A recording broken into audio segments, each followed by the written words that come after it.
Huku haya kijiri, John Makwata alifunga bao muhimu katika kipindi cha kwanza na kuipa Mathare United ushindi wa bao 1-0 dhidi ya Ulinzi Stars katika mechi ya pekee ya ligi kuu ya FKF iliyochezwa hii leo. Ulikuwa ushindi wa 6 katika mechi 17 kwa Mathare United msimu huu. Tizama. Mathare United imepanda nafasi 3 hadi nafasi ya 11 kwenye orodha ya ligi kuu baada ya kuishinda Ulinzi Stars bao 1-0 katika mechi ya pekee iliyochezwa leo. John Makwata alifunga bao hilo katika dakika 38 na kuipa Mathare ushindi huo ambao ni wa 6 msimu huu na kuiwacha Ulinzi Stars katika nafasi ya 14 kwa alama 17 baada ya kushinda mechi 4 pekee kwenye mkondo wa kwanza wa msimu.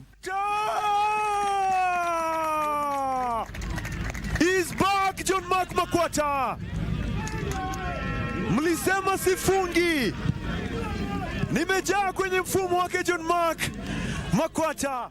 Wakati huo Bandari FC imewasajili wachezaji wawili inaponuia kuandikisha matokeo bora zaidi katika mkondo wa pili wa msimu huu wa ligi kuu ya FKF. Bandari imewasajili Herit Mungai Atariza kutoka Mathare United na mzaliwa wa Cameroon Bertrand Ngafei Confor ambaye aliwahi kuichezea timu ya Coastal Union.